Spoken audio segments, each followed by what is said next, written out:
I think I'm going to do it, guys. I think I'm going to have to do it. I've been hovering over the mouse button for weeks now, thinking about it. I keep looking at it.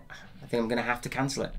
Hey Bricknet, it's Chris here, aka Brickinet, and I hope you're having an absolutely awesome day. So I've been thinking about doing this video for such a long time now, but back at May the 4th, when the A-Wing got announced, there was double VIP points for that weekend, and I saw the Razor Crest and thought, oh, if I can get double VIP points on it, I might actually buy it. So I bought it then, not thinking much about it, but then really looking into the build much later, and more of the pictures that came out and people talking about it, and it really did put me off the build. So I wanted to bring my argument to the table here, see if you guys agree with me, let me know, maybe convince me not to cancel it. And it doesn't mean that I'm never going to get it, I just think £120 is a bit expensive for what we're getting. So I thought I'd break it down into 5 points and we'll take it from there. Okay, so the big main point of this set is the fact that I just don't think it actually looks that much like the Razor Crest. If you actually look at the Razor Crest from the images that we've got from The Mandalorian, it had a lot bigger, the jet engine sections on the side looked a lot more, you know, they were a lot more pronounced, it looked a lot cleaner, the actual shutter was a lot longer and thinner, and if you look at the back of the box with how it opens up and things, it just looks really ugly with the Technic brick showing. It just looks a bit like a rushed job. The Mandalorian cockpit looks a little bit too small as well, and it doesn't even have room for 2 people, whereas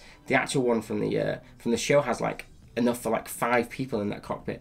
This one barely fits the Mandalorian and the baby child, and he has to go on Mandalorian's lap as well, so it just doesn't look that great in my opinion. And yeah, it's just a weird looking ship, and it doesn't really fit in any of the scale that I have at the moment. So even though it is technically like a minifig scale one, it's obviously more of a playset scale, whereas I've got the Slave One UCS one, which I just think it will look odd next to when displaying it. Point 2 is the minifigures aren't that great, at least to me anyway. So if you have a look at what they are, there's the Mandalorian, there's Greef Karga, there's the Child, IG-11, and then a Scout Trooper. So that sounds like a lot, but it's a £120 set, don't forget. So, and a lot of those minifigures aren't really minifigures. So first off, let's break down the Mandalorian. Great character, great minifig, but we had him in the ATST last year. That's already gone down in value, that set anyway. You can get it on discounts and stuff now. So if you want to get a Mando character, it's the exact same one in that set, which kind of, that's a bit disappointing for spending a lot of money on this one. We're not going to be maybe getting that many Mandalorian sets at the moment, so I wanted to see one where he's in his Beskar armor. That would have looked so much cooler. Also, where this playset seems to be set because of the Scout Trooper, it seems to be set at the end of the series, and therefore he wouldn't have this suit on. So this is where it comes back to what Ryan was saying about LEGO being a bit lazy on the minifigure choices. Really, this isn't fitting, because if you're having Mando from the beginning of the series, then we should be getting other characters, not the Scout Trooper, because it doesn't make any sense. So that brings me on to the Scout Trooper. He's just a generic trooper that I don't really want in the set. Hopefully we'll get him in battle packs later. It's just a bit of a missed opportunity to have another character here, which I think should have been Quill. He's the only one we haven't got out of the 4 main characters, and he's a must. Spoiler alert here, I'll give you 2 seconds.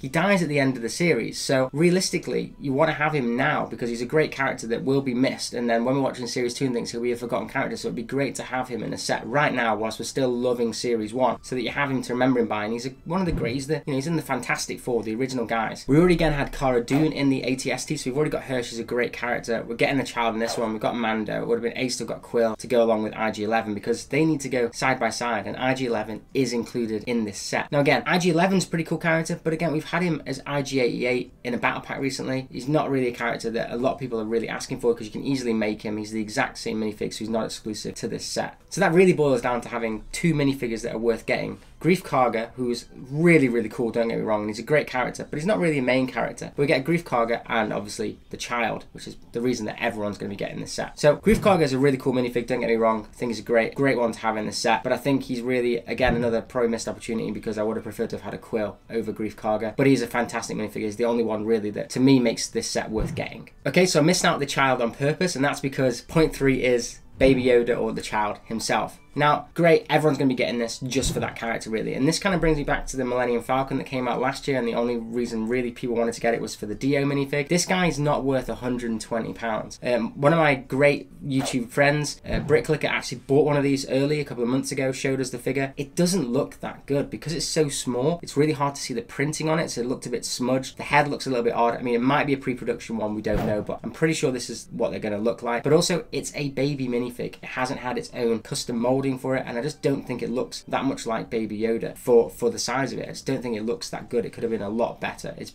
pretty much the baby minifig with a different head and some different coloured arms. So to me, I think they could have done a lot better of a job. Maybe you could have had a little bit of a cloak or something, and it would have been much better, much more improved if they actually made the little pod that he goes around on part of the set as well. That would have been really nice, because at least he would have been a nicer display model to go next to the Mandalorian, just like we had in the Brickheads recently. That's a really cool addition, and I think they should have included it in this set. Okay, so point 4, I've mentioned it a couple of times, but it is the price. It's £120, which is a lot of money for a playset really of this size with that kind of really pretty off minifigures in my opinion. So I just think it's not worth the £120. That's why I'm thinking not to pre-order it and maybe getting it at a later date when it drops down to maybe 100 or 105. That feels like a bit more of a pricing for me, because we've gotten some really big sets coming up in the future, and I just think it's competing now with the bigger sets that I'm not too sure whether I want to sacrifice not getting those and getting this one instead. Okay, so the price is £120 in the UK or $130 in America. So that gives it a price per piece of 11.7p in the UK or 12.7 cents in America. So I don't really do price per piece. I don't think it's the greatest way to tell, but it is higher anyway, Star Wars tax. But to me, it doesn't look like it's worth that money, in my opinion. It doesn't look like the greatest display set.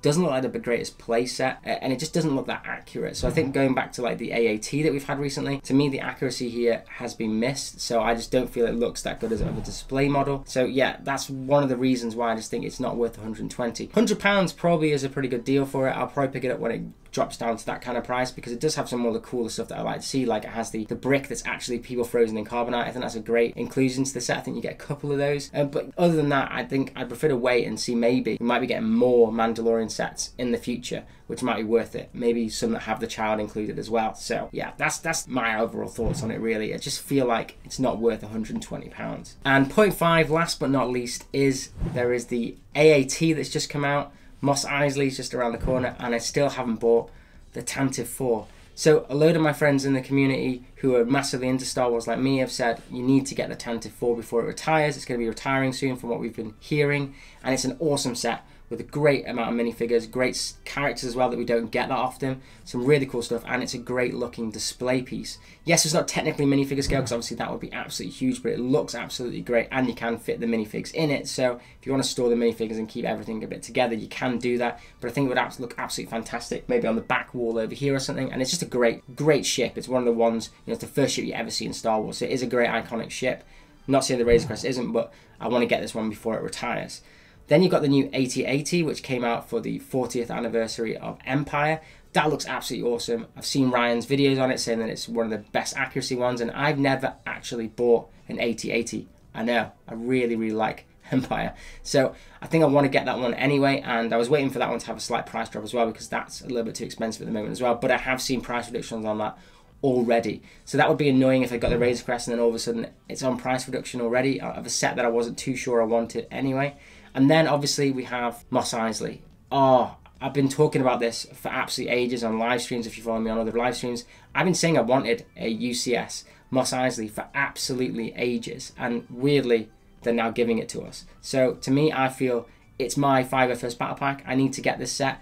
I've seen a couple of the minifigures that have been leaked. I'm not going to show them here just because I don't show leaks on this channel. But with all that, you know, if all the aliens are going to be that good and we're going to get more of those characters, I have to get Mos Eisley, because I didn't get the Cantina, the old one that had the awesome band in there that I really wanted to get, and I need a Greedo. I don't have a Greedo either. So to me, if those minifigures are in the set already, it's looking like a way better set that I want to pick up day one. So that's my thoughts on the Razor Crest. Let me know in the comments down below what your thoughts on the Razor Crest are. Should I cancel it? Should I wait? I've only got 2 weeks left, so I need to kind of do it before September 1st, because yeah, you know, with Lego, it's really hard to actually cancel at the moment on the website, so I want to kind of get it done and get it over with ASAP really, to make sure that I don't get it sent to my door. Also with Lego, it took over a whole week to get my Mario when I pre-ordered it with the Monty Mole pack 4 months ago. So I think, to be honest, even if I do cancel the Razor Crest and then want it day one, I could probably just pop to the Lego store or Argos or something like that and go and pick it up day one anyway, because I don't think they're going to sell out. I think they've got